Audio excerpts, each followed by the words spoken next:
sebagai seorang anak umur 17 tahun tekanannya sangat besar gitu. Tekanan untuk tampil jadi idola setiap minggu itu hal yang nggak pernah aku alamin sebelumnya. Jadi memang pressured banget. Aku di belakang panggung nangis gitu. Kayak gini ya kerjaan nyanyi. Kok orang terhibur tapi gue enggak ya. Setelah album pertama, disitulah pencarian jati diriku dimulai. Tapi setelah dari situ, wah, bingung tuh kayak aku penyanyi yang kayak gimana ya? Aku tuh siapa ya gitu. Semua kegagalan ataupun kejayaan yang sudah berlalu, aku tinggalkan di belakang. Aku mulai dari aku yang sekarang aja deh.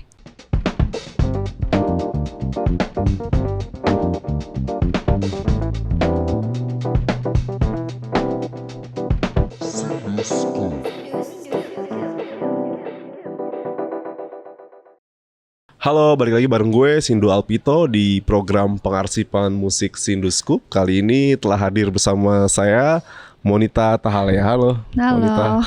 Ini Monita udah 20 tahun ya di industri musik dan seperti kita tahu gitu di ranah penyanyi solo perempuan itu cukup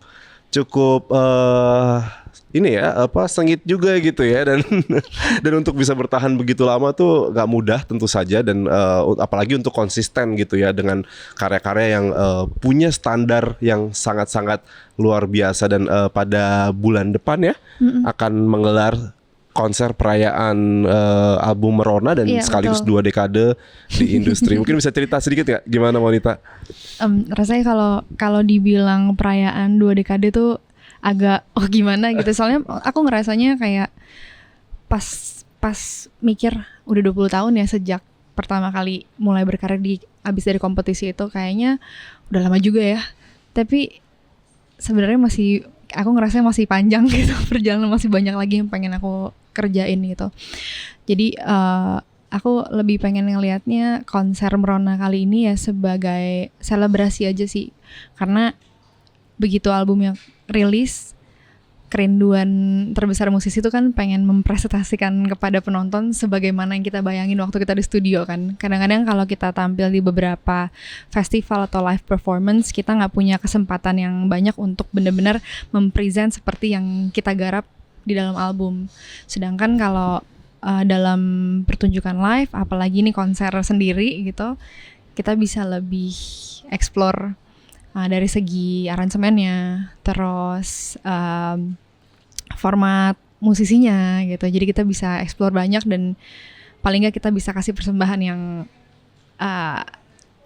mudah-mudahan berkenan lah di hati pendengar. Mungkin bisa cerita kan nanti tanggal 7 ya? Iya, tanggal 7 Maret. 7 Maret 2026 di The Sanctuary Auditorium Menara Kuningan. Jam 7:30 malam. Nah, ada yang udah boleh di-spill belum? Kayak apakah ada kolaborator yang tentu aja untuk kolaboratornya sebenarnya teman-teman sendiri sih. Jadi di album Merona ini aku kembali lagi bekerja sama dengan Sri Hanuraga di 2 lagunya Sri Hanuraga yang compose, aku yang tulis liriknya, judulnya Merona sendiri yang akhirnya jadi title dari albumnya. Dan satu lagi judul lagunya Kehidupan. Kenapa aku menghadirkan Aga lagi? Karena pertama kali banget aku bekerja sama dengan Sri Hanuraga itu 10 tahun yang lalu di konser Dandelion. Dan itu Aga baru pulang dari Belanda. Terus kita ajak kolaborasi di album Dandelion. Dan 10 tahun kemudian aku memproduksi lagu bersama dengan Sri Hanuraga. Jadi buat aku itu satu milestone juga. Dan along the way kita masing-masing punya pengalaman masing-masing, explore masing-masing dan ketemu lagi. Dan aku senang banget bisa kerja sama Aga di lagu Merona dan Kehidupan karena senangnya kerja sama musisi yang jenius tuh kita jadi mau nggak mau belajar banyak lagi gitu. Jadi aku excited banget sih dengan musik atau sound yang ada di dalam lagu Merona dan Kehidupan ini gitu. Dan beberapa diantaranya ada beberapa musisi baru, produser baru, ada Kevin Jonathan Hansen dan ada satu vokal grup yang nanti aku spill. Oke, jadi kalau penasaran ya nonton dong. Langsung di Sanctuary Hall. Tiketnya masih bisa dibeli. Oke, tiketnya masih bisa dibeli mana? Masih dibeli kalau teman-teman buka sosial media aku @monita_tahalea di Instagram, itu di bio masih ada aku terapkan linknya di situ. Tinggal diklik aja. Itu bakal jadi tontonan yang menarik di jelang pertengahan tahun ini ya. Iya, sambil Yes. habis buka puasa kan, Oke. bareng-bareng terus nonton. Monita ini kan menarik ya, kayak yaitu gue termasuk yang tumbuh dengan kehadiran Monita di industri musik gitu ya. Maksudnya dari Indonesian Idol gitu ya, waktu itu mungkin gue masih SMP atau SMA gitu. Terus kemudian solo-solonya, dan termasuk ada salah satu hit juga dari lagunya Mas Yofi Mas Yofi, Widianto, betul. Kekasih Sejati tahun 2007 ya. Dan itu kayak itu gila sih waktu itu ya gitu ya. Maksudnya kayak sebuah pencapaian yang luar biasa, dan bertahun-tahun kemudian gitu ya, kayak hampir dari 20 tahun gitu, dan Monita masih ada dan masih konsisten gitu. Nah, apa sebenarnya yang membuat Monita terus bisa menjaga konsistensi itu di industri musik gitu? Aku merasa privilege sih sebenarnya, dalam arti pertama-tama aku disurround sama keluarga yang suportif sama hal yang aku sukain. Aku sebenarnya nggak terlalu tahu kalau aku suka nyanyi atau bisa nyanyi. Cuma saat itu mamaku, kakakku tuh kayaknya ngelihat aku tuh tertarik sama nyanyi, akhirnya didaftarin di Indonesian Idol. Lepas dari Indonesian Idol, di situ aku dapat kesempatan bertemu dengan musisi-musisi yang jadi juri aku, Mas Indra Lesmana yang akhirnya jadi produser album pertamaku, dan Mas Yofi Widianto yang memproduseri single pertamaku gitu. Jadi I can say that I'm privileged gitu dari kesempatan itu. Tapi bisa dibilang aku juga maksudnya blessed sih dengan journey-nya ini. Kayak Tuhan mempertemukan aku dengan orang-orang yang tepat lah gitu, yang akhirnya membuat aku kayak kayaknya nggak ada alasan lagi deh untuk mikir yang lain-lain gitu, karena sebenarnya aku kuliahnya di DKV kan. Banyak mimpi lain sebenarnya selain di musik gitu, banyak mimpi lain yang pengen aku tuju, tapi pada saat itu jalannya tuh semuanya mengarahkan ke situ, dipertemukan dengan orang-orang yang tepat, di-surround sama support system yang tepat, yang mendorong aku untuk ya udah go for it gitu selama dikasih kesempatan, karena nggak semua orang pada saat itu bisa mendapatkan kesempatan itu. Tahun itu kan kalau mau jadi penyanyi kan sangat sulit gitu. Ya betul, industrinya walaupun itu rasanya belum terlalu jauh ya, tapi beda banget sama hari ini ya. Betul. Nah, apalagi aku mulai di sebuah kompetisi yang langsung di stasiun TV gitulah. Makanya aku bilang privilege gitu, walaupun sebenarnya di balik itu sebagai seorang anak umur 17 tahun tekanannya sangat besar gitu. Tekanan untuk tampil jadi idola setiap minggu itu hal yang nggak pernah aku alamin sebelumnya. Jadi memang pressured banget. Cuma setelah itu ya tadi karena aku melihat ya ini memang sepertinya jalan yang dikasih untuk aku, ya udah aku jalanin gitu. Ketemu Mas Yofi di single 2007, lalu ketemu Mas Indra Lesmana tahun 2009. Akhirnya Mas Indra bikinin album pertama aku. Nah disitulah apa ya, sebagai manusia dan sebagai seorang musisi aku banyak digali gitu. Karena waktu bikin album pertama bersama Mas Indra itu disuruh baca banyak buku, terus diarahkan langsung untuk ngerti culture-nya gitu, jam session gitu. Zaman dulu masih seru banget gitu, scene jazznya tuh. Oh, sering yang di kafenya. Sebelum di kafenya Mas Indra Lesmana, itu ya? di studionya Mas Indra suka ada jam session setiap di hari. Di drill gitu. ya jadi ya. Langsung. Jadi banyak teman-teman yang baru pulang sekolah dari luar langsung main ke situ, jamming. Ya udah, aku disuruh nongkrong di situ. Nah ini menarik sih ya kalau kita ikuti, mungkin buat teman-teman ya kalau mau recall, Monita tuh ada di musim kedua Indonesian Idol ya. Iya. Jadi waktu itu ada pemenangnya Mike Mohede, almarhum Mike Mohede. Terus kemudian ada Judika. Betul. Ya, terus habis itu ada Firman Siagian. Oke. Lalu aku. Dan ini menarik karena dari jebolan-jebolan itu yang salah satu yang kalau aku tuh kadang ngelihatnya Monita tuh penyanyi pop tapi di lingkungan jazz gitu, dan itu kayak entah kenapa ngebentuk kamu banget gitu ya. Dan ya tadi ceritanya juga begitu gitu ya. Apa Mas Indra mengajak ke situ, dan itu keterusan sampai sekarang ya, Sri Hanuraga terus ada di sekeliling musisi-musisi jazz. Nah, aku penasarannya gini, apakah Monita itu sebenarnya secara referensi dan kesukaan juga memang mengarah ke jazz, atau sebenarnya ya aku nggak tahu gitu ya, kayak apakah pengen yang lebih bebas karena eksplorasinya dari album-album yang lahir lumayan warnanya ke arah sana tuh jadinya tuh gitu ya kayak cukup minimalis terus kemudian nggak terlalu jazzy gitu ya secara album tapi ya kita tahu ini nyanyi jazz nih gitu. Aku percaya setiap kita berkolaborasi dengan seseorang pasti kan kita menemukan warna baru yang bercampur dengan warna orang tersebut gitu kan. Kayak kenapa aku sangat suka kolaborasi karena aku menemukan hal baru yang tidak ada di aku atau yang ternyata ada di aku tapi aku nggak pernah tahu sebelumnya gitu. Nah waktu di lingkungan kalau kita balik sedikit apa yang aku dapat dari belajar di lingkungan jazz community itu memang seru banget sih. Kan kalau teman-teman tahu, teman-teman bisa cek deh kalau jam session tuh situasinya kayak apa sih? Itu kita kayak ngobrol sebenarnya kayak communicating gitu. Kita lihat teman-teman lagi jamming lagu apa, terus kita jump in di situ. Buat aku di situ no judgment, bener-bener ya belajar aja, ketemu teman baru, terus di situ aku kan bukan dari sekolah musik, jadi cara aku mempelajari musik itu dari ngobrol karena buat aku kalau ngobrol sama orangnya itu sebenarnya biasanya nggak jauh beda dari cara mainnya. Gitu jadi aku biasanya kalau misalnya kayak milih-milih teman-teman band pasti sambil ngobrol juga sambil nonton mereka main terus aku ngeliat kayak ngobrolnya sama cara mainnya mirip ya ternyata ya gitu. Ngobrolnya mirip dengan cara main itu maksudnya kalau misalkan orangnya gimana? Apakah lucu gitu misalkan atau gimana? Misalnya gini ya, yang paling aku suka aku paling suka teman-teman band aku sendiri sih karena teman-teman band aku itu kalau ngobrol secara langsung kita ngobrolin tentang kehidupan, ngobrolin tentang apa. They are a good listener. Buat aku musisi yang baik itu musisi yang a good listener. Aslinya juga kayak gitu. Kita mungkin jarang ketemu nih aku sama teman-teman band aku, tapi begitu ketemu kita bisa langsung ngomongin tentang kehidupan, ngomongin tentang hal-hal yang nggak di permukaan lah. Nggak ya, di permukaan lah, foundational lah, maksudnya kayak hal-hal yang core lah gitu. Cara main mereka apa ya buat aku soulful, sangat bisa membaca ruangan lah.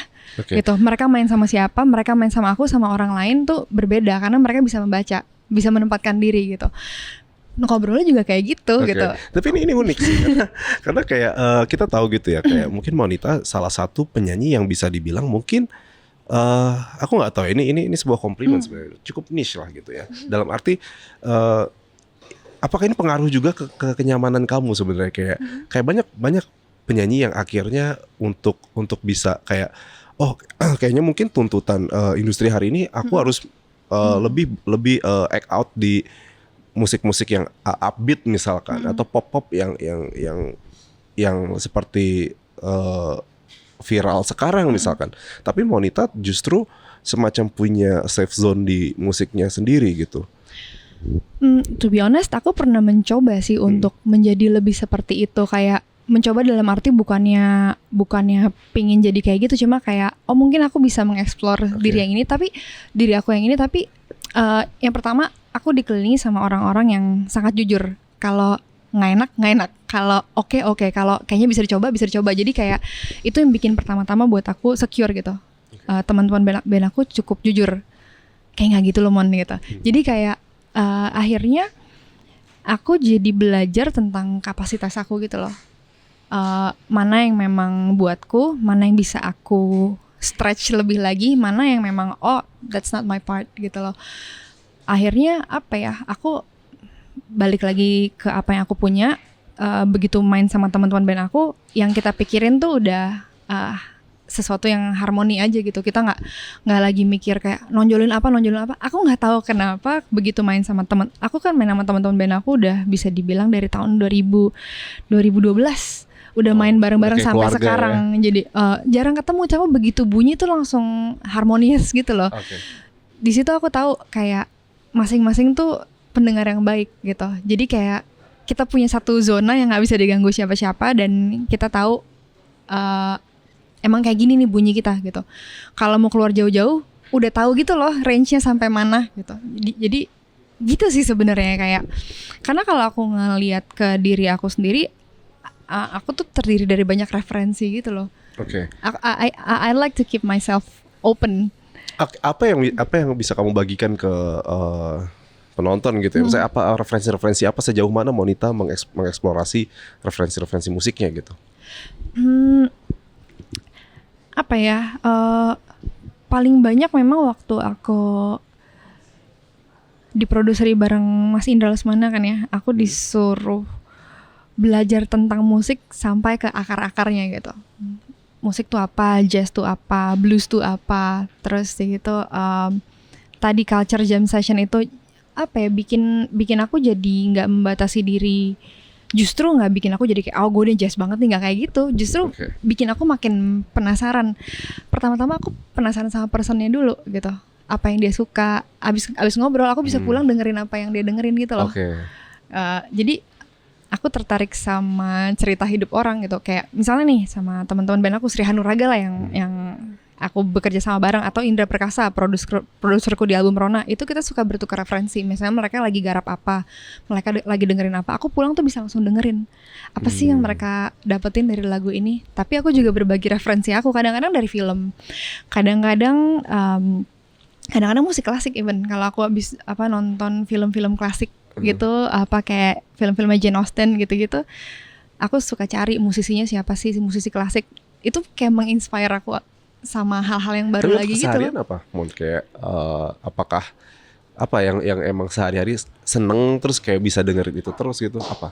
Aduh, banyak, beneran banyak banget. Aku tuh kalau bikin playlist tuh bisa sampai banyak banget. Kadang-kadang ada playlist lagu-lagu evergreen tahun 70, tahun 80 juga ada. Band gitu? Beatles aku dengerin, The Police aku dengerin. Jadi kayak diverse banget sih, karena orang tua aku dengerinnya lain, papaku dengerin lain, ibuku dengerinnya lain. Aku tumbuh di zaman-zaman boy band, tentu aja aku dengerin Backstreet Boys gitu kan. Terus kayak gitu, zaman sekarang pun kayak BTS aku dengerin juga. Jadi kayak K-pop dengerin juga. Terakhir ya memang cuma 2 sih, BTS sama New Jeans gitu. Aku bisa tangkep mana yang aku rasa kayaknya gue bisa nih coba yang kayak gini nih, gitu. Jadi kayak ya memang nggak semuanya aku tahu bisa dicoba, cuma semua hal itu bikin aku energize aja sih kalau denger musik baru. Terus kalau yang baru-baru yang minimalis akustik, ada musisi baru namanya Maro, penyanyi Portugis kalau nggak salah. Dia main gitar juga gitu. Dia cuma vokal sama gitar aja. Yang kayak gitu-gitu juga aku dengerin. Jadi kayak aku dengerin sebenarnya yang pertama-tama yang speaks to me personally sih, secara lirik, secara aransemen musik gitu. Tapi kalau kita coba back to back dengerin katalog dari lagu-lagu Monita ya, itu kayak sesuatu yang bisa aku absorb itu adalah positivity-nya gitu. Kayak gimana walaupun dengan lembut gitu ya, itu kayak bener-bener merepetisi semangat yang positif gitu. Nah itu apakah memang lahir dari mindset kamu gitu ya dalam menjalani kehidupan, atau seperti apa? Atau sebenarnya nggak kayak gitu? Aku nggak tahu juga nih. Banyak hal sih, karena waktu kita menggarap sebuah album itu kan cukup intensif dan intens.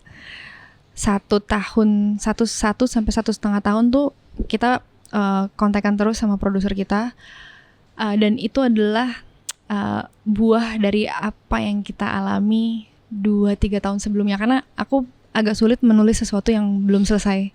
Misalnya marah atau kecewa, terus langsung nulis lagu, kayaknya pasti lagunya bakal berantakan banget deh. Oh malah jadi diendapkan dulu gitu? Iya, biasanya sih aku akan menulis sesuatu yang sudah nggak berlalu sih, paling nggak sudah bisa aku proses.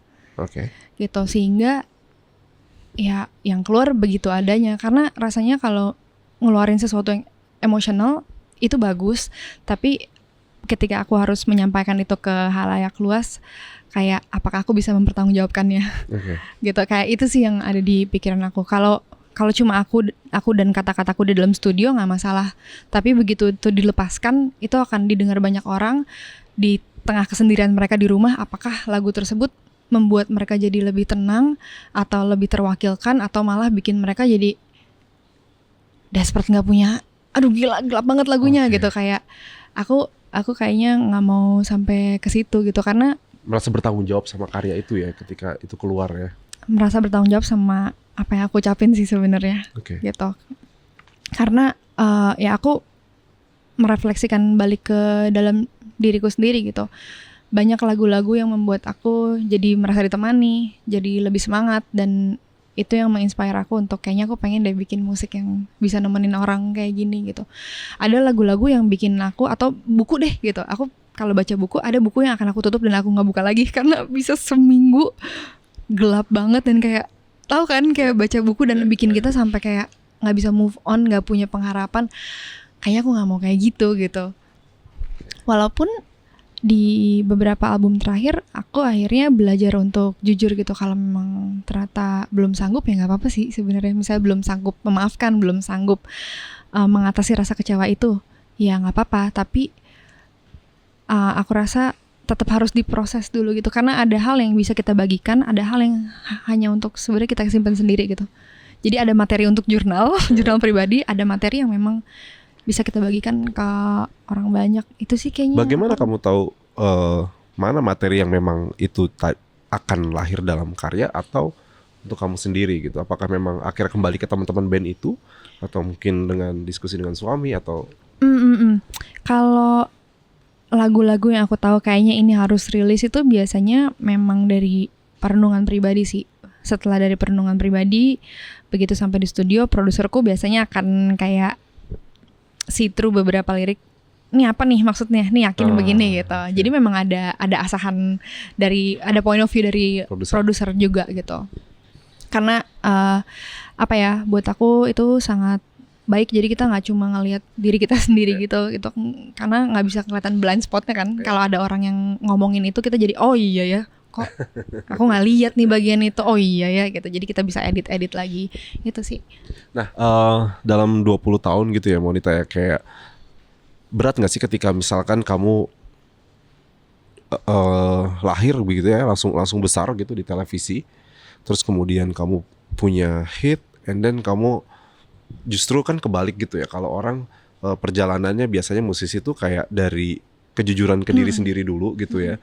Terus kemudian mungkin ada 1-2 perjalanan dalam 1-2 album, kemudian besar, dan dia mungkin bisa ikut dengan pasar atau bisa lebih wise dalam lebih bijaksana dalam mencerna karya-karya yang akan dilahirkan. Tetapi mungkin Monita agak sedikit reverse gitu ya, besar dulu gitu dengan hit-hit yang mungkin populer gitu, dan akhirnya semakin kesini semakin ke dalam diri gitu, semakin menggali diri sendiri.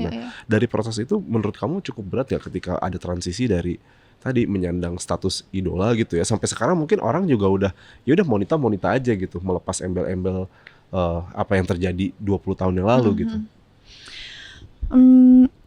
Menurutku setiap perjalanan musisi pasti ada cerita dan kesulitannya masing-masing. Kalau dari perjalanan pribadiku sendiri, mulai dari sebuah kompetisi itu, tadinya seperti aku bilang, tekanannya tuh sangat besar gitu. Yes, it's a privilege. Keluar dari situ langsung ketemu dengan produser-produser yang sangat ahli di bidangnya. Kalau mau ngomongin pop Indonesia ya Mas Yovie Widianto, dan aku berkesempatan dapat diproduseri sama Mas Yovie di lagu Kekasih Sejati. Tapi di situ aku dapat banyak wejangan juga dari Mas Yovie tentang cara pandangku di musik gitu. Jadi aku banyak dibimbing lah. Terus berikutnya ketemu Mas Indra bikin album. Setelah album pertama, disitulah pencarian jati diriku dimulai gitu. Karena 2 karya sebelumnya di single dan di album aku banyak dibimbing sama nama besar gitu. Itu ada beban tersendiri juga. Aku takut mengecewakan mereka. Apakah lepas dari mereka aku bisa melakukan lebih baik dari mereka? Ada tuntutan ke diri sendiri yang seperti itu pastikan. Terutama setelah album pertama gitu. Dapat feedback yang sangat baik segala macam. Tapi aku tahu buat aku kayak ya itu karena nama besar produserku juga gitu. Meskipun beliau membuka banyak ruang untuk aku menemukan diriku di dalamnya, harus nulis lagu sendiri, harus ngecek instrumen apa yang aku mau di album tersebut, jumlah lagunya, judul lagunya juga aku yang suruh pilih. Jadi beliau memang membuka banyak ruang untuk aku belajar memproduce album sendiri lah gitu. Tapi setelah dari situ, wah bingung tuh, kayak aku penyanyi yang kayak gimana ya. aku tuh siapa ya gitu. Sampai akhirnya ada 1 tahun di mana aku bener-bener nggak bawain lagu-album pertama itu. Oh ya? 1 tahun itu aku keliling-keliling sama Amboina Jazz. Oh ya. Sama Om Benny Likumahua, bandnya Benny Likumahua, terus gitu Om Olupati Salano, sama Om Jeffrey Tahalele. Itu 1 tahun aku keliling bareng mereka terus tuh. Main sama mereka, nyanyi lagu jazz standard, main di festival sama Benny Likumahua juga. Di situ aku belajar banyak sih dari musisi-musisi yang sepanjang hidupnya udah di musik gitu kan. Setelah itu entah bagaimana mereka bikin aku jadi bukan lebih percaya diri tapi lebih bisa untuk menanggalkan bagasi yang lama-lama gitu. Istilahnya pencapaian yang dahulu ya udah ditaruh aja. Itu sudah lewat, album pertama, saatnya menulis cerita yang baru. Nah disitulah akhirnya aku memberanikan diri untuk ketemu teman baru. Aku ketemu Gerald Situmorang dan aku banyak ngobrol sama Gerald. Ketemunya tuh waktu itu di Mostly Jazz lagi nonton Paula. Aku masih inget lagunya Waltz for Debbie. Paula main Waltz for Debbie, gitar akustik. Terus aku langsung tanya sama Gerald, ini judul lagunya apa? Waltz for Debbie gitu. Ngobrol, akhirnya lu mau nggak nge-produce album kedua gue gitu? Ayo, udah akhirnya aku main di rumah Gerald, terus aku tunjukin beberapa. Aku memang sudah punya banyak buku isinya tulisanku gitu. Aku kasih lihat Gerald, gue punya tulisannya ini. Oke, kita workshop segala macam. Tiba-tiba jadilah 9 lagu, jadilah album Dandelon itu dengan warna yang aku miliki saat itu. Memang kenapa lagu yang ya aku bersyukur masih dicintai sampai sekarang tuh Memulai Kembali kan. Jadi memang lagu pertama yang jadi di album Dandelon itu adalah Memulai Kembali waktu ngerjain sama Gerald. Itu memang spiritku adalah semua kegagalan ataupun kejayaan yang sudah berlalu aku tinggalkan di belakang, aku mulai dari aku yang sekarang aja deh. Kapasitasku segimana, aku mampu nulis lagunya segimana, pengetahuan yang aku punya sekarang apa, yang lagi aku suka sekarang apa. Waktu itu aku lagi suka banget sama Norah Jones, albumnya yang Feels Like Home. Makanya bandku waktu itu upright bass, terus pokoknya akustik gitar gitu-gitu kan. Berangkat dari situ aja. Yang ada lagu Sunshine ya? Iya betul, ya, Sunrise, track pertamanya. Betul, album itu album itu keren banget sih. Aku lagi itu hampir 2 tahun aku cuma dengerin lagu itu kayak doang. Salah satu yang terbaik sih albumnya. Betul. Aku lagi dengerin album itu terus dan aku kayak sampai sound engineer aku cari Norah Jones engineer siapa. Mikrofon pertama aku itu adalah mikrofon yang sama dengan yang Norah Jones pakai. Sampai karena aku suka banget. Iya, kayak makanya menurut aku kalau kita suka banget sama satu musisi, ya nggak apa-apa ikutin aja sampai akhirnya kita menemukan warna kita sendiri. Karena kita nggak mungkin ngikutin sampai kayak kaca gitu, nggak mungkin lah gitu. Sampai akhirnya begitu aku dengerin Norah Jones, aku malah menemukan kapasitas dan diri aku sendiri. Gue tuh pengen kayak gini nih gitu ya, secara musikal dan secara. Again, Norah Jones aku tonton semua interviewnya karena aku pengen tahu Norah Jones orangnya kayak apa. Apakah yang aku dengar di CD-nya mencerminkan personality-nya. Pas aku nonton semua interviewnya dia, bener kan? Apa yang dinyanyikan sama apa yang dia ucapkan di semua interviewnya tuh mencerminkan dia gitu. Jadi di situ aku kayak genuine ya. Iya, kayaknya aku pengen kayak dia deh, bukan yang glamorous, bukan yang apa. Ya storytelling aja gitu. Dari situlah akhirnya aku kayaknya aku pengen kayak dia. Dan begitu aku udah ketemu itu udah aku gak mau belok kemana-mana. Karena pas aku manggung main sama teman-teman band aku kayak cocok semua gitu loh. Semuanya sync aja. Ya udah. Itu menarik sih. Karena gue juga lebih suka album itu dibanding yang Don't Know Why sih. Iya dong. Ya kan? Kalau Don't Know Why ya bagus lah. Tapi kan Don't Know Why juga bukan Norah Jones yang tulis. Iya. Gitu. Nah begitu dengerin album Feels Like Home, aku ngerasa kayak ini kayaknya organik banget gitu. Ternyata banyak dia yang tulis gitu. Dan cara Norah Jones explore musik itu banyak aku ikutin juga gitu. Dia tiba-tiba bisa nyanyi sama Dave Grohl, tiba-tiba dia sama Danger Mouse. Kayak dia nggak takut eksplorasi, nggak takut dibilang kayak itu bukan karaktermu. Enggak, dia bener-bener explore apapun yang dia mau gitu. Sampai sekarang dia juga bikin podcast, semua musisi diinterview kan sama dia. Nah spirit itu sebenarnya kayak keren banget ini orang. Aku pengen deh kayak dia gitu. Makanya itu yang bikin aku juga akhirnya jadi lebih open. Kapan ya kesini ya? Iya kan, belum pernah kesini loh. Even ke Java Jazz juga belum pernah. Iya bener. Gitu. Kayaknya bakal cocok sih kalau di Joelin ya, Mas Ferry. Iya dong. Nah, iya kan. Ini menarik sih karena Kalau kalau ngelihat kita kembali ya kayak tadi yang gue tangkap dari lo tuh mungkin kayak ada fase denial dari kesuksesan di awal karir lo sampai album pertama gitu ya Mon, sampai akhirnya kayak tadi berusaha untuk gak membawakan album pertama gitu ya. Maksudnya kayak itu upaya lo untuk bisa udah gue pokoknya pengen dikenal sebagai Monita yang Monita gitu. Nah tetapi pattern yang ada kan sebagai lulusan idola gitu nggak kayak gitu. Akhirnya banyak yang ya ini bukan salah apa benar gitu ya, tapi kayak secara pattern kan ketika lo udah popularitas lo dapet, terus kayak kemudian tuntutannya adalah menyanyi apapun dan mostly di jalur pop gitu ya. Terus kemudian tadi kan udah mulai good start gitu udah sama Mas Yofi gitu. Terus kayak kemudian gue yakin pada era itu banyak banget tawarannya gitu. Nah, tetapi kenapa lo malah justru kayak apa ya kayak menafikan hal itu gitu. Ya akhirnya malah kayak ke teman-teman yang di jazz kayak yang itu mungkin bisa dibilang tidak semenjanjikan yang di industri pop gitu. Apa ya, karena waktu aku pernah ada masa setelah Idol itu memang nyanyi lagu apa aja sih, manggung kan waktu belum pernah punya, waktu belum ada album nih kan. Kalau kita diundang nyanyi berarti nyanyiin lagu orang dong gitu kan. Nyanyi lagu ini. Pernah ada satu momen akhirnya selesai nyanyi, aku di belakang panggung nangis gitu. Kayak gini ya kerjaan nyanyi, kok orang terhibur tapi gue enggak ya. Karena kan waktu kita nyanyi ya udah kayak menyanyikan lagunya bukan lagu kita. Nggak tahu, aku ngerasa hampa aja sih saat itu. Tapi setelah dari album pertama aku mencari jati diri, dan begitu di album Dandelion gitu, aku ngerasa meskipun mungkin orang belum banyak tahu, tapi aku bisa melangkah ke atas panggung tuh dengan ceritaku sendiri gitu loh, dengan teman-teman yang aku pilih, dengan teman-teman yang juga mau terlibat di album. Karena yang manggung sama yang take live di album tuh orangnya sama gitu. Jadi musisiku sama semua, dari yang take di album sampai yang kita manggung tuh nggak ada yang beda gitu.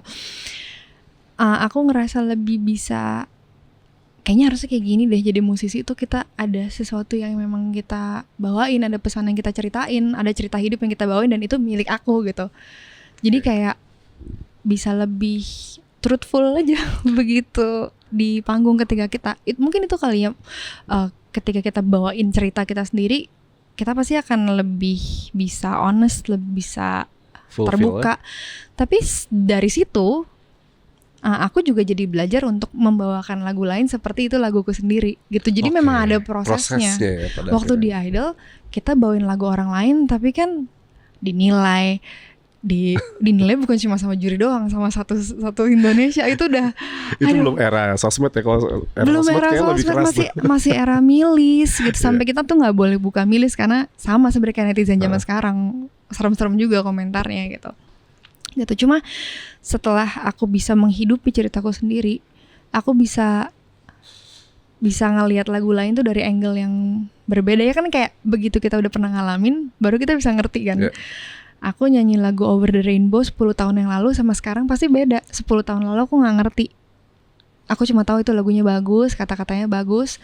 Tapi setelah kita mengalami, mencari mimpi apa segala macam, pemaknaannya jadi beda. Dan itu memang sesuatu yang tidak bisa gak ada shortcutnya gitu. Harus melalui proses, harus melalui waktu, harus melalui pengalaman yang mungkin tidak mengenakan bagi kita. Tapi justru hal-hal yang itu yang ngedrive aku untuk kayak gue makin cinta ya sama musik gitu. Karena bertumbuhnya bukan sebagai seorang musisi aja, jadi manusianya juga bertumbuh juga gitu loh, sebagai seorang manusia gitu. Menariknya adalah ketika satu Indonesia semua tahu kamu, terus semua memuja kamu gitu, ada nggak ketika sekarang misalkan rasa ketika aku jujur justru tantangannya lebih sulit ya gitu, kayak ketimbang ketika dulu mungkin orang melihatnya serba apa yang ada di permukaan aja gitu, Monita yang ada di permukaan aja, nyanyi terus kemudian orang suka suara kamu, suka lagunya, dan kamu terkenal gitu. Sementara sekarang ketika kamu masak sendiri, kamu ya semua kamu pilih sendiri, sebagaimana itu adalah cerminan diri kamu, justru nggak seperti yang dulu gitu tanggapannya. Justru kayak ya itu tadi gitu ya. Kita sekarang bahkan di era algoritma gitu, kayak untuk dapat lagu itu bisa berputar sekian juta di platform DSP itu sangat-sangat susah gitu. Dan kamu ada nggak kayak pikiran ke arah situ, kayak ini beda banget gitu dunia yang kamu hadapi sekarang gitu? Sebenarnya dari awal waktu aku ikut Indonesian Idol, aku sudah menyadari kayaknya aku akan memilih jalan yang sepi itu. Karena waktu Indonesian Idol kan juga sudah ada pemilihan lagu. Aku selalu memilih lagu yang mungkin least favorite gitu loh. Terus waktu rekaman sama Mas Indra suruh aku milih 2 lagu. Aku pasti akan memilih lagu yang least favorite dan dia cuma ketawa-ketawa doang. Tapi karena waktu itu beliau, itu dua-duanya lagu beliau kan, jadi mana-mana aja yang kamu pilih terserah. Tapi waktu aku pilih lagu yang itu, dia langsung cuma karena aku memilih lagu yang memang jarang orang denger dan jarang orang suka, tapi somehow itu speaks to me personally gitu. Sampai akhirnya waktu aku bikin album Dandelion, itu cukup terasa juga gitu, udah mulai kelihatan kayaknya jalannya beda sendiri nih. Cuma karena terlepas dari segala tantangannya, hatiku sangat sukacita ngelakuinnya, disupport sama teman-teman yang senang juga. Aku ngerasa lagu itu akan punya waktunya sendiri tanpa harus kita paksakan. Tugas kita cuma obey aja sama panggilan kita. Kemana lagu itu akan jalan, ya tentu aja kita kayak zaman sekarang, kita tetap promoin, kita tetap nyanyiin, kita tetap ikhtiar yang dilakukan lah ya gitu ya. Ada ikhtiar yang dilakukan, tapi kalau menurutku momen yang organik itu akan ketemu sendiri. Di zaman sekarang momen bisa diciptakan, apalagi kalau kita mungkin punya modal yang lebih besar, kita bisa menciptakan momen itu. Tapi momen yang akan berlangsung lama itu biasanya momen yang tercipta dengan secara genuinely gitu loh. Buat aku album Dandelion salah satu contohnya gitu. Kalau teman-teman tahu cerita di baliknya itu, wah. Apa tuh? Kita sempat udah post di YouTube channelku, ada kok behind the story proses albumnya gitu. Itu bener-bener kita banget lah pokoknya. Cuma aku dan teman-teman band aku, independen banget lah gitu. Tanpa label besar, tanpa apa, tiba-tiba album itu punya momennya sendiri gitu. Dan ya udah, aku cuma bisa ngeliat ke belakang dan tersenyum dan bersyukur untuk itu aja. Untuk mengulang momen itu rasanya nggak mungkin. Yang bisa aku lakukan hanya terus maju ke depan, karena umurku bertambah, yang ku alami semakin banyak. Kalau aku terus mengulang cerita yang lalu, nggak mungkin. Lebih baik aku menghidupi cerita yang baru ini. Dan aku ngerasa di album berikutnya, kayak di album dari Bayar Jendela, Merona, kayak aku terus dikasih banyak hal yang bisa aku ceritain tanpa melihat ke belakang gitu. Jadi akhirnya iya jalannya terasa sepi, tapi semangatnya ada terus gitu. Jadi aku cuma percaya nanti kalau memang waktunya, ya waktunya gitu. Kayak zaman sekarang banyak teman-teman yang mendengarkan lagu-lagu yang era yang udah lewat lagi gitu, kayak tiba-tiba ke-recall lagi gitu kan. Jadi kita nggak pernah tahu momennya sebuah lagu tuh akan kapan gitu sih. Nah, orang bilang kan popularitas itu candu gitu. Nah, Monita sendiri sering nggak akhirnya kayak kembali ke era itu gitu, secara apa ya, secara state of mind gitu ya, secara kayak bagaimana aku nggak tahu ya gitu ya, adrenalin seorang artis gitu ya, adrenalin seorang artis ketika dielulukan gitu, terus kayak kemudian sekarang era yang sangat berbeda lagi gitu ya, kayak gimana ya seandainya ini terjadi di sosial media gitu misalkan, ada nggak pancingan-pancingan ke arah sana yang kayak aku pokoknya pengen banget nih, ini kayaknya lagu bakal jadi besar lagi gitu, atau ini lagu ini bakal membawa sesuatu yang viral atau popularitas yang mungkin dulu sempat Monita rasakan di awal karir gitu. Aku kesana nggak mikirnya? Kalau ngomongin tentang popularitas, nggak tahu ya, itu nggak pernah muncul di kayak bucket list cita-citaku gitu. Jadi memang ya aku mulainya dari, buat aku itu anugerah lah. Waktu itu bisa ada di Indonesian Idol, dari ribuan kontestan bisa ada di situ. Aku pun juga, kenapa aku gitu? Itu pertanyaan yang muncul di aku saat itu. 17 tahun, nggak pernah tampil di TV, nggak punya koneksi siapa-siapa, daftarnya lewat majalah. Oh ya? Yang daftarnya nih mamaku sama kakakku kan. Kan masih lewat majalah. Lewat majalah, siapa yang tahu nama kita dipilih dari guntingan-guntingan majalah itu. Jadi nggak tahu gitu, tiba-tiba ada di situ. Waktu itu aku bisa make it, bisa berdiri dan nyanyi aja tuh udah bersyukur. Karena kalau teman-teman tahu, itu setiap minggu, setiap namaku dipanggil tuh aku pasti di dalam toilet. Oh gitu? Aku ngumpet di toilet, aduh, Nervous? parah. Bukan apa ya, kayak ada banyak komentar yang muncul. Aku pikir itu tidak get into me gitu, kayak kamu belum pantas ada di sini. Itu kan oh iya makasih. Tapi begitu pulang kayak iya ya, aku belum. Maksudnya itu kan terngiang-ngiang di malam hari gitu kan. Jadi ya waktu itu aku ngerasa aku nggak deserve ada di situ gitu. Oh, jadi kamu tuh bukan seorang remaja yang senang tampil gitu ya? Bukan kayak yang kita tahu gitu ya, kayak oh ini emang ada jiwa artis gitu ya, kayak seneng manggung, seneng apa. Justru sebaliknya ya. Setiap malam. Jadi kan kita waktu di karantina kan handphone kita diambil, cuma baru dibalikin tuh jam 9 malam waktu udah mau tidur.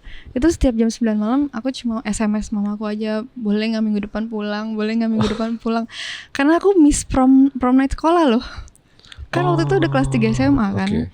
Gitu, aku ujian di karantina, ujian akhir nasional di karantina. Aku miss prom, jadi aduh, masa-masa mudaku bersama teman-temanku diambil. Kalau itu bisa diulang, apakah masuk ke Indonesian Idol adalah sebuah hal yang kamu tidak ingin lakukan atau kamu sesali atau tidak? Kalau aku sesali enggak gitu, cuma kalau misalnya ada kesempatan mencoba hal lain, mungkin aku akan coba hal lain. Cuma kalau aku menyesali keputusan saat itu enggak, karena aku mengalami banyak momen indah lah, membuka banyak jalan buat aku pribadi gitu, dan kayak yang menjadikan aku seperti sekarang gitu. Tapi kalau mau dibilang sih, ya aku bersyukur untuk momen itu gitu, karena apa ya, bukan popularitasnya sih yang aku akhirnya belajar sampai sekarang, tapi musik itu memanusiakan manusia gitu loh. Menghadapi berbagai banyak kehidupan yang terjadi sama diri kita punya cara masing-masing untuk meregulasi emosi ataupun mentally gitu, dan musik itu membantu aku banyak sekali dalam get through this life gitu. Lewat aku nulis, lewat aku bermusik gitu, aku bisa memproses hal-hal yang sebelumnya mungkin aku nggak tahu gimana cara prosesnya gitu. Nah, tapi Monita sendiri kenapa pada era itu, aku yakin banyak banget mungkin label yang meminang gitu ya. Tapi akhirnya memilih untuk independen bersama teman-teman yang akhirnya sampai jadi Dandelion itu gitu. Kenapa pada waktu itu kan masih banyak label major yang masih cukup powerful lah untuk bisa bikin sustain karir seorang artis gitu. Iya. Ada beberapa kali pertemuan dengan label, tapi waktu balik lagi ketika kita meeting, ketika kita ngobrol, dan ketika aku mendengar ada banyak hal yang harus aku compromise dan hal yang harus dikompromis itu dari segi karya, aku berpikir panjang lah. Apakah ketika aku mengambil komitmen itu aku akan bisa menjalaninya, atau aku akan kembali ke aku yang beberapa puluh tahun yang lalu menyanyikan lagu yang tidak berbicara kepadaku secara pribadi gitu. Ataupun aku tahu gitu, setiap label ataupun musisi itu punya tujuannya masing-masing. Apakah menjadi besar adalah tujuanku? Apakah menjadi penyanyi yang paling terkenal adalah tujuanku? Aku bertanya sama diriku sendiri gitu. Dan jawabannya adalah? Sepertinya itu akan menjadi sangat indah, tapi sepertinya aku ingin menempuh jalan yang lain gitu. Apa ya waktu itu di kepala kamu? Maksudnya jalan yang seperti apa yang kamu bayangkan? Maksudnya apakah memang ya udah aku akan menjadikan musik sebagai bahasaku dalam berkomunikasi misalkan, atau tadi aku ingin membuat musik yang menjadi teman bagi orang lain gitu, atau karena ini cukup unik ya gitu, kayak saya sendiri cukup jarang gitu kayak melihat artis yang aku kayak melihat sosok Monita bukan sebagai sebuah artis yang punya ambisi untuk tadi itu, untuk apakah aku akan menjadi penyanyi diva gitu ya kalau penyanyi perempuan gitu ya, tapi ya sebaliknya gitu, kamu justru menarik diri, terus kayak ini asumsi aku ya gitu ya gitu dari cerita kita, menarik diri dan lebih kayak menempuh jalur sunyi atau jalan sunyi yang akhirnya aku lebih nyaman seperti ini gitu. Sebenarnya jalur sunyinya juga nyaman juga pastilah gitu, karena ya kalau ngomongin kenyamanan, aku rasa semuanya punya ketidaknyamanan dan tantangannya masing-masing. Tapi apa ya? aku ngerasa aku kehilangan kata-kata deh. Aku ngerasa aku nggak bisa lihat diri aku aja gitu di atas sana. Maksudnya aku nggak mau mendahului, aku nggak tawarin juga rencana Tuhan apa gitu. Cuma I don't know if I can handle that. I don't know if I can handle that. Ada banyak orang yang memang terlahir untuk itu, punya mimpi yang besar untuk itu. Cuma nggak tahu kenapa itu nggak ada di dalam diri aku, tapi itu diberikan kepadaku. Jadi yang bisa aku lakukan sekarang hanya stewardship, mengelola apa yang dipercayakan kepadaku. Jadi kayak bukannya aku nggak punya ambisi gitu. Aku punya ambisi, tapi ambisiku bukan untuk ada di puncak gunung. Kalau teman-teman denger albumku, menurut aku itu cukup berambisi juga gitu di zaman sekarang. Bikin albumnya gitu itu ambisius gitu. Maksudnya kan kayak, ya maksudnya idealnya orang kan berbeda-beda ya. Gitu. Kalau teman-teman bilang nggak berambisi, aku berambisi. Cuma kalau teman-teman denger albumku ya, disitulah letak kayak, pengen coba ini, pengen push through di sini gitu. Di situ gitu. Nah, setelah itu kemana ya? Again tadi kita mengupayakan aja, jalannya sampai mana itu udah bukan di tanganku lagi gitu loh. Tapi Monita termasuk kayak ngikutin perkembangan yang ada sekarang nggak? Oh sangat. Kayak misalkan ya terutama di ranah penyanyi solo perempuan gitu misalkan. Menurut aku ini gila, ini lagi seru-serunya sih menurut aku, karena ada banyak penyanyi perempuan yang sangat bagus, sangat talented, dan buat aku mereka cukup ini juga ya, maksudnya kayak bareng-bareng gitu loh, nggak tahu ya, aku nggak ngeliat yang kompetitif atau gimana gitu, karena aku suka lihat mereka berbagi panggung segala macam, dan itu hal yang seru gitu. Ada spirit kolektif ya secara iya, ada spirit betul, ada spirit ya. kolektif gitu, satu maju semuanya maju gitu. Ya aku sangat berbahagia untuk mereka gitu. Ada musisi yang kamu cukup kagumi gitu? Musisi yang sekarang banyak banget, terutama yang baru-baru, Dere. Oke. Aku suka Dere. Terus terakhir kemarin yang baru konser juga, Mahalini. Anak-anak idol yang kemarin tuh keren-keren banget. Masih ngikutin aku masih nggak ngikutin idol, cuma aku ngikutin beberapa yang kayak wah gila keren-keren banget mereka. Setelah, maksudnya enak gitu, begitu selesai mereka kompetisi, mereka udah punya fanbase sendiri kan, karena udah zaman sosial media. Jadi mereka bisa mengelola apa yang mereka punya dengan sangat baik gitu. Kalau dulu kan lebih sulit ya, belum ada sosial media, jadi kita bener-bener selesai idol, kita kayak sebenarnya SMS nggak sih dulu ya? Iya, masih SMS. Selesai dari idol, kita tetap harus menggather komunitas kita sendiri gitu. Karena belum ada sosial media, kita tetap harus manggung ke kafe-kafe, ngumpulin crowd kita sendiri. Kalau sekarang, maksudnya lebih mungkin kompetisinya lebih sengit, cuma merekanya punya semangat kolektif, itu yang bagus gitu. Tapi ya itu kayak ya udah. Tapi aku cukup mengagumi dan kayak ya udah gitu. Sempet ada ngobrol nggak sama alumni dari season yang lain, terus akhirnya mungkin berteman atau? Kita cuma ketemunya waktu itu memang pas di event kalau ada reuni idol di TV gitu, dan itu juga ngobrolnya sangat singkat sekali, jadi belum ada kesempatan yang bisa duduk bareng ngobrol dan bertukar pikiran dengan dalam seperti ini gitu. Jadi makanya aku juga nggak bisa ngomong banyak tentang apa yang mereka cari, karena aku juga nggak ngobrol langsung sama mereka kan gitu. Kalau sama yang satu angkatan? Judika Kalau sama siapa? satu angkatan yang masih suka ketemu memang Judika, karena kalau yang lain sudah punya kehidupannya masing-masing gitu.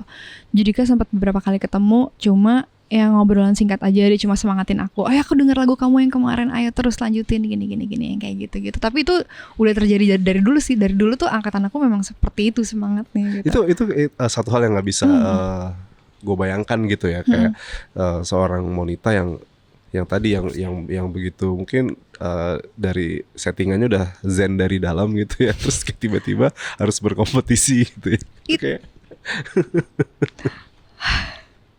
Itu gila sih, itu kayak kalau bisa ada kamera yang bisa menembus jiwa dan raga ini mukanya kelihatannya zen tapi di dalam ini bergelora, ini gila, bergejolak gila banget, kayak kalau sebenarnya gitu kan, kalau laut gitu kan, semakin tenang laut di bawahnya sebenarnya geloranya di bawah situ kan, kayak gitu sebenarnya. Jadi kayak buat aku tuh perjuangan banget sih untuk berdiri di atas panggung. Not that I don't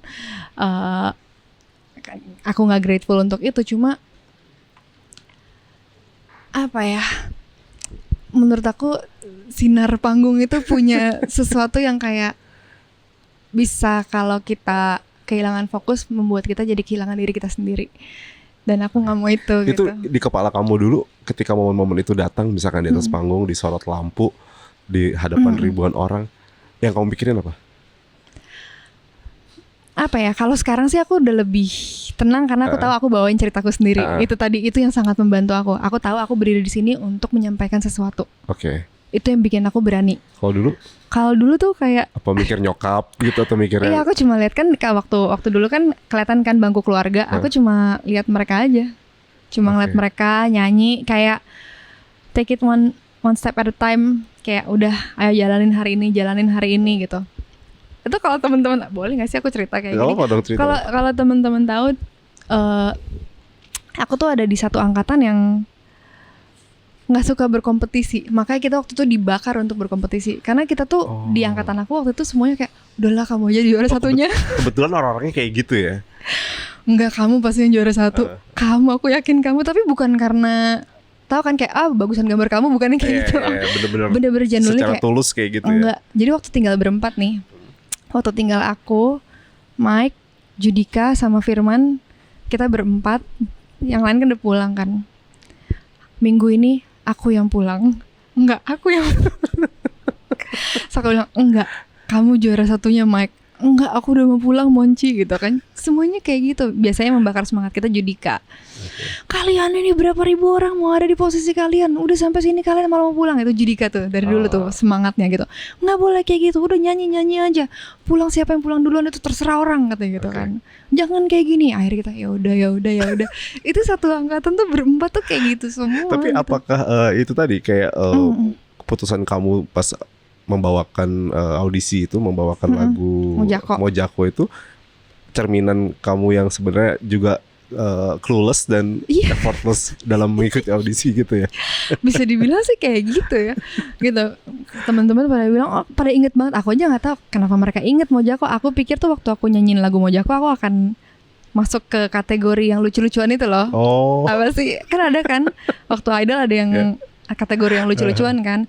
Itu sebenarnya karena aku tegang aja. Aku nggak pernah tahu ternyata kalau nyanyi di depan TV kan, kalau di TV tuh kelihatannya cuma juri-jurinya doang berempat. Namanya belum pernah masuk TV, begitu masuk studio ternyata ada kameramen. Kameramennya juga bukan cuma satu. Banyak banget. Ada banyak kameramennya, ada audioman, ada yang pakai boomer. Ternyata satu ruangan itu isinya banyak banget, kayak perasaan di TV cuma 4 orangnya. Kayak dijebak ya. Udah akhirnya kenapa jadi Mojako? Sebenarnya aku siapin tuh lagunya Over the Rainbow. Itu lagu andalan aku lah. Waktu aku bilang mau nyanyi Over the Rainbow, tiba-tiba jurinya bilang, bosen bahasa Inggris terus. Oh ada itu ya? Ada, bosen bahasa Inggris terus. Lagu bahasa Indonesia dong. Aku kayak, aku gak siapin lagu bahasa Indonesia. Terus mereka semua menunggu kan, ayo. Ya udahlah, yang ada di pikiranku pertama kali cuma Mojako doang. Terus pas mereka tanya mau nyanyi lagu apa, Mojako. Aku masih inget sih ekspresi mereka kayak, lagu apaan tuh? Tapi lagunya emang enak ya? Lagunya emang enak ya. Itu kan ya lagunya aku dengerin setiap pulang sekolah. Bagus-bagus nggak nyanyi lagu Doraemon loh. Atau Haci anak Atau sebatang Haci. kara ya.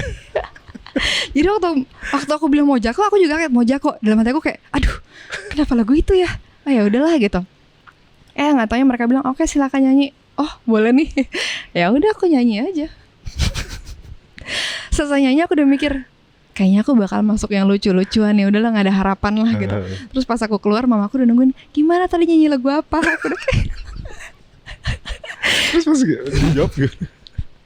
aku cuma adalah tadi karena aku tahu pasti mamaku kayak kenapa kamu nyanyi lagu itu gitu kan. Karena mamaku memang berharap banget saat itu. Aku di situ untuk menyenangkan hati mamaku sebenarnya.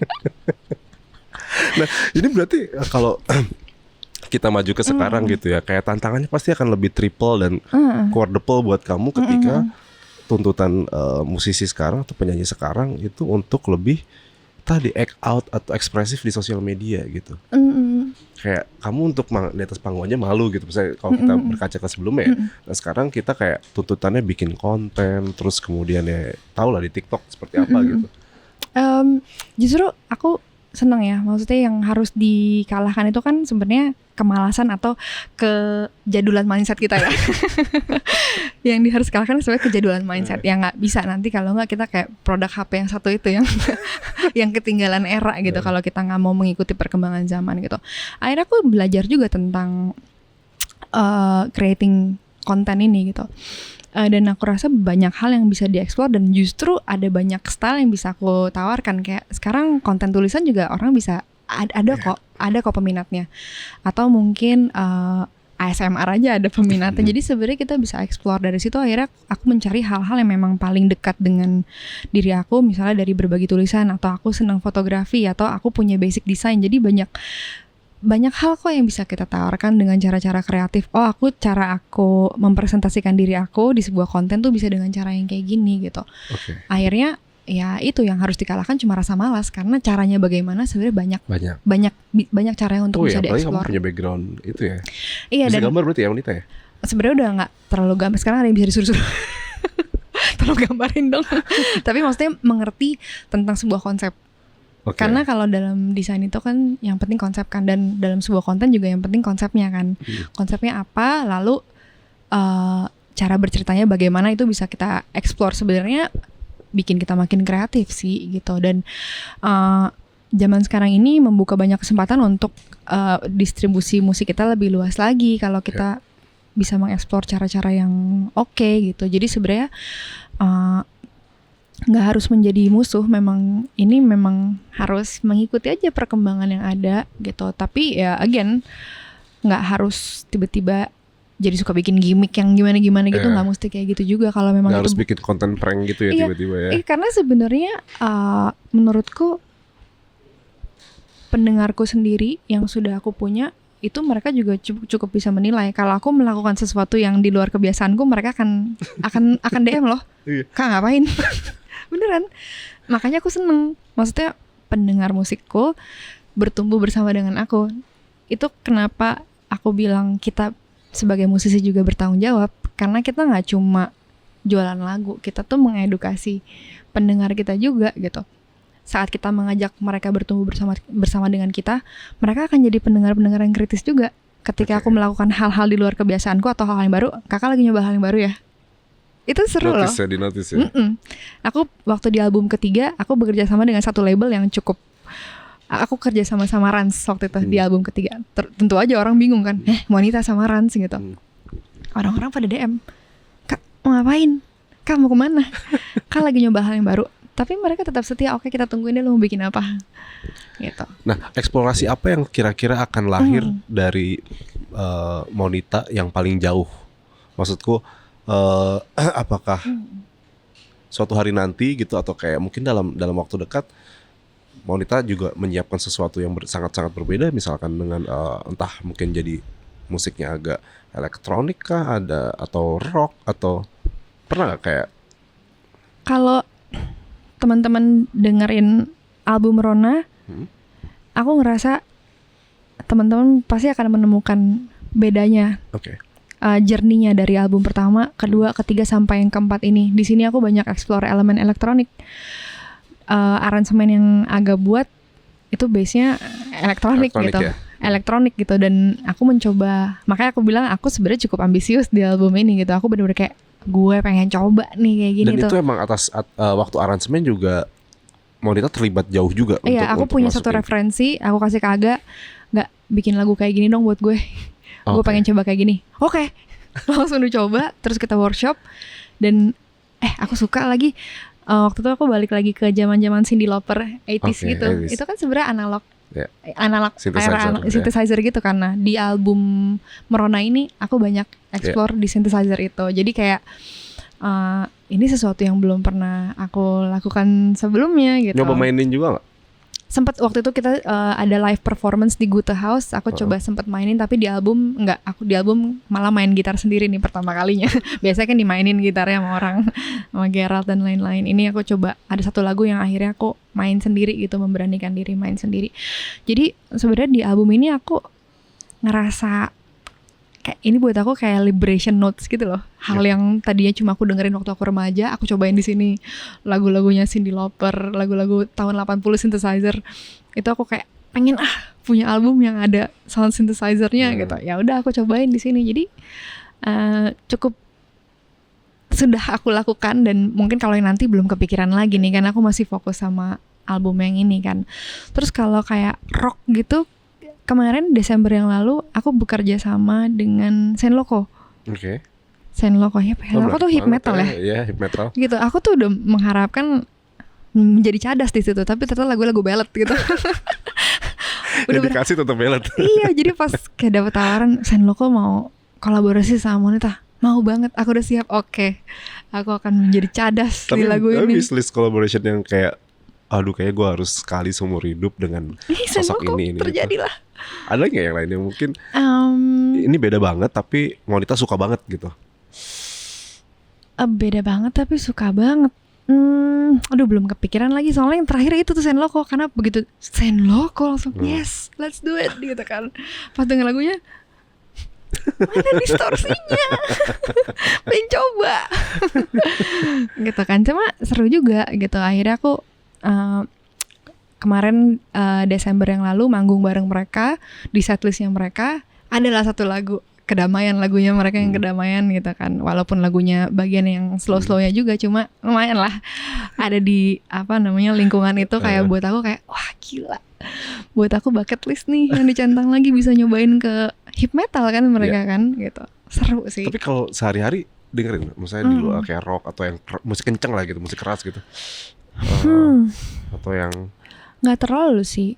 Kayak musik-musik rock yang aku dengerin, aku suka musik yang aku masih bisa dengerin liriknya. Kalau udah ada yang terlalu too loud, aku nggak bisa dengerin liriknya, cuma distorsi doang. Ya aku belum bisa nyampe situ sih. Gitu. Cuma kalau rock-rock yang zaman dulu, ya Queen kali ya, Queen tuh rock kan? Iya, itu masih oke lah. Led Zeppelin masih bisa gitu. Cuma ya nggak semua lagu gitu. Pasti ada lagu-lagu yang kayak enak nih, gitu kan? Yang kayak gitu-gitu sih sebenarnya. Ada musik yang kayak aku harus berupaya untuk sekali dua kali suka nggak ya? Oh mungkin nanti deh. Ada yang kayak gitu. Mungkin bisa di-share kali ya playlist Monita, mungkin ada yang aku bikin playlist di Spotify ko. Banyak sih, ada yang isinya cuma, tapi aku kasih judulnya tuh kayak Tea and Books. Tea and Books itu biasanya musik-musik klasik semua. Terus ada yang ngepel sore. Playlist ngepel sore kayak gitu. Tapi itu beneran emang sambil ngepel? Suka gitu. Iya, jadi kalau lagi ngepel biasanya aku kayak lebih lagu-lagu yang itu lagu 80s 80-an gitu-gitu, 70-an, Earth, Wind and Fire, terus gitu, mau tahun gitu. Nah itu kenapa kayak kadang mikir juga kenapa Monita nggak, aku nggak tahu ya dari album-album itu untuk yang kayak mungkin kayak Earth, Wind and Fire yang lebih festif gitu-gitu. Nyoba nggak? Mungkin setelah ini aku akan mencoba ke arah sana gitu, karena kalau yang kemarin lagi suka banget itu kan synthesizer ini kan, jadi kayak harus terjadi nih. Mungkin berikutnya akan mengeksplor ke sana gitu. Oke, menarik banget ya. Ini aku udah sampai di bagian-bagian akhir nih ya. Dari tadi contekannya nggak dipakai nih. Oh iya. Saking serunya ngobrol ya. Ini ada yang menarik ya nih dari sini nih. Wait. Aku nggak muter-muter kan tadi. Nah, ini menarik nih. Aku minum nggak apa-apa kan? Oh iya, silakan minum dulu.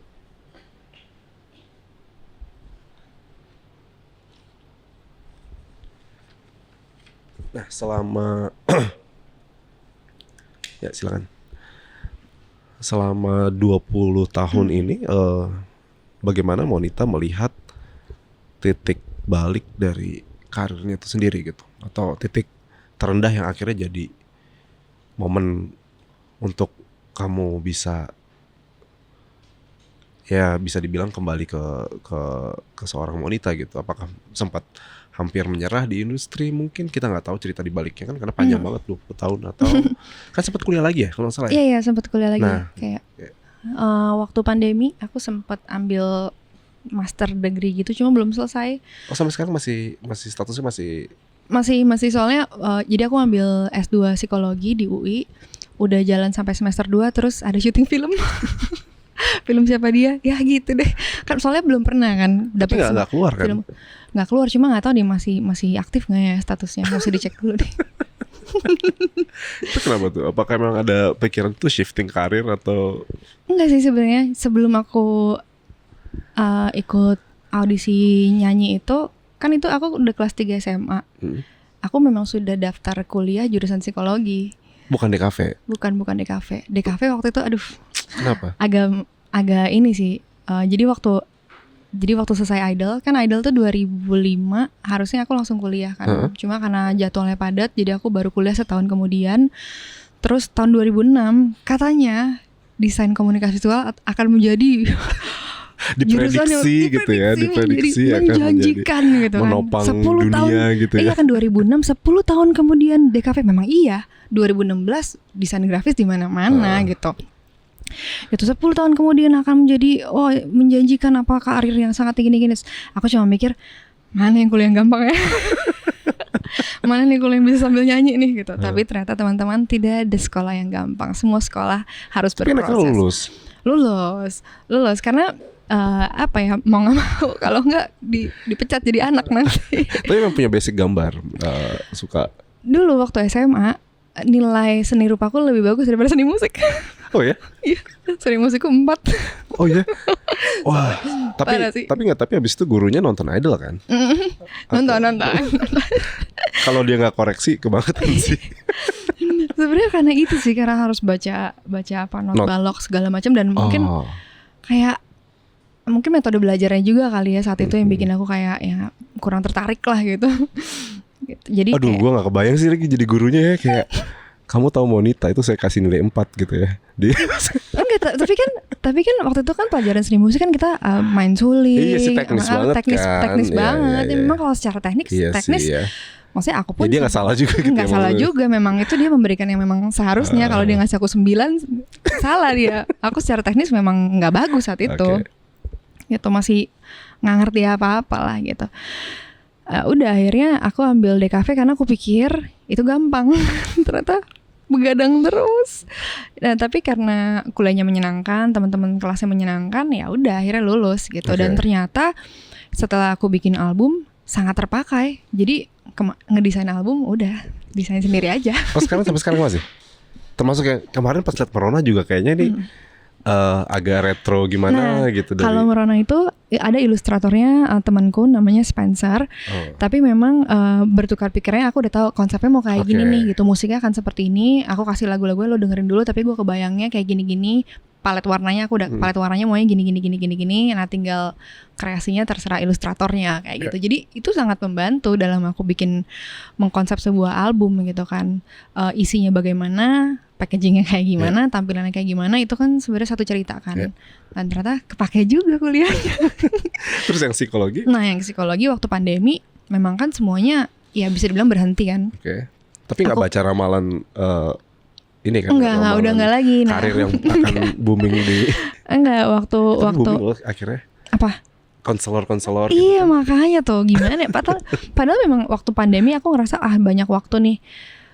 Mulai baca-baca lagi dan kayaknya aku pengen ngelanjutin ya apa yang dulu aku pengen banget gitu kan. Akhirnya kita nyoba lah tes lah, tes simak kan, simak UI, coba-coba pokoknya kalau sampai lolos ya berarti kuliah gitu. Pas tes segala macam, puji Tuhan lolos kan. Ya udah akhirnya aku kuliah 2 semester, tiba-tiba ada tawaran film musikal. Disitulah diriku goyah. Iya, apalagi musikal ya. Film musikal yang sutradarain Mas Garin Nugroho, Iya. buat aku itu satu milestone lagi gitu. Apalagi kayak tumbuh di Sounds of Project gitu ya. Sounds of Music. Iya, Iya kan, jadi kayak wah, film musikal dan gitu ceritanya tentang sejarah film Indonesia gitu. Maksudnya sangat bagus lah, kesempatannya sangat bagus. Akhirnya aku kayaknya aku harus tidak boleh menyanyiakan kesempatan ini gitu. Ya udah, nah belum berlanjut lagi sampai sekarang.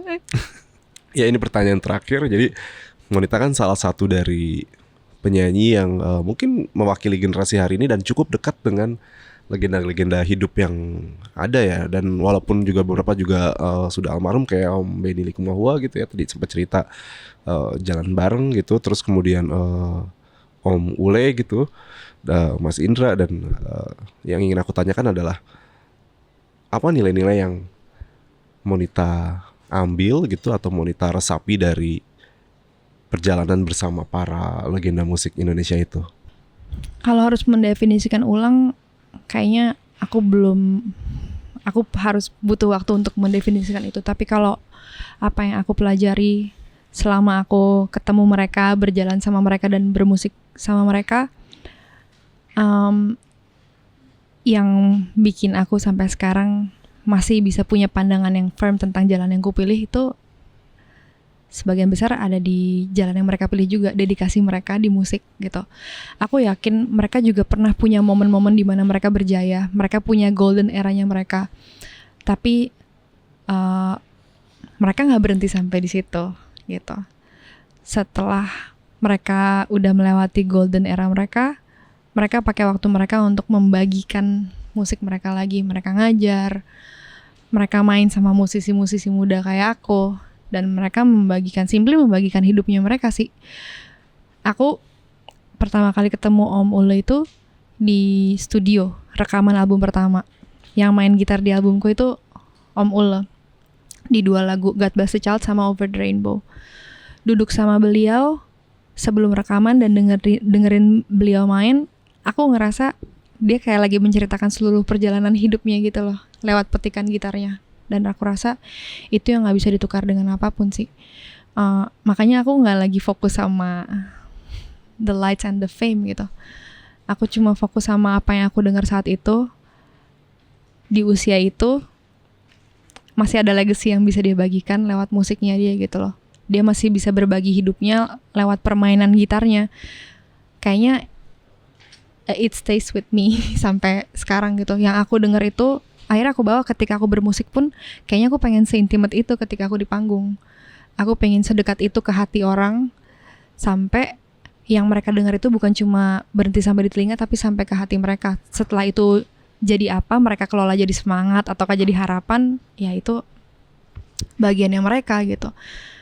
Itu sih kayak ngelihat mereka masih main di satu cafe jazz mana dengan musiknya tetap sukacita, tetap wholeheartedly. Aduh, buat aku itu precious banget sih. Aku tuh bisa kayak Paul aja, aku bisa duduk berjam-jam dengerin Paul main gitar aja, dan aku bisa larut di dalam permainan gitarnya dengan apapun yang dia ceritain gitu. Kan dia nggak bernyanyi lewat permainan gitarnya kan, tapi aku merasa dibawa ke satu perjalanan gitu bersama dengan permainan gitarnya dia. Dan kayaknya itu sih yang pengen aku pengen musik aku bisa kayak gitu. Bukan sekedar bunyi ya, tapi ada cerita di dalamnya gitu ya. Bukan cuma bunyi tapi beresonansi di kehidupannya juga. Oke, sekali lagi teman-teman kalau mau nonton konsernya Monita ya di tanggal 7 sebentar lagi. Jadi silakan diamankan tempat duduknya dan menjadi bagian dari musik Monita yang beresonansi. Terima kasih Monita. Terima kasih banyak Sindu. Sukses ini ya selalu ya. Thank you, sama-sama sukses perjalanan musik selanjutnya. Amin. Teman-teman terima kasih yang udah menyaksikan Sinuscoop episode Monita Tahalea. Banyak juga episode-episode menarik lainnya, kalian bisa cek di YouTube. Saya Sindu Alpito, pamit undur diri. Bye-bye.